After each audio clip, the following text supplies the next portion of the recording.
Hoş gördük, değerli izleyiciler.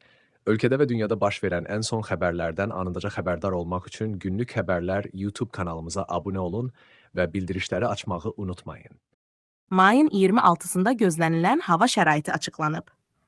Bu barədə Milli Hidrometeorologiya Xidməti məlumat yayıb. Bildirilib ki, Bakıda və Abşeron yarımadasında hava şəraitinin dəyişkən buludlu olacağı, arabir tutulacağı gözlənilir. Gündüz bəzi yerlərdə yağış yağacağı, şimşək çaxacağı ehtimalı var. Şimal-qərb küləyi axşam cənub-şərq küləyi ilə əvəz olunacaq. Havanın temperaturu gecə 16-18 dərəcə isti, gündüz 22-27 dərəcə isti olacaq. Atmosfer təzyiqi 759 mm civə sütunu təşkil edəcək.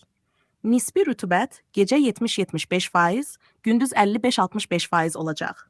Azərbaycanın rayonlarında bəzi yerlərdə arabir yağıntılı olacağı gözlənilir. Ayrı-ayrı yerlərdə intensivləşəcəyi, şimşək çaxacağı, dolu düşəcəyi, yüksək dağlıq ərazilərdə qar yağacağı ehtimalı var. Axşam tədricən kəsiləcək. Gecə və səhər bəzi yerlərdə duman olacaq. Qərb küləyi bəzi yerlərdə arabir güclənəcək. Havanın temperaturu gecə 14-18 dərəcə isti, gündüz 23-28 dərəcə isti, dağlarda gecə 4-9 dərəcə isti, gündüz 12-17 dərəcə, bəzi yerlərdə 20-23 dərəcə isti olacaq. Günlük Xəbərlər YouTube kanalımıza abunə olmağı və videonu bəyənməyi unutmayın.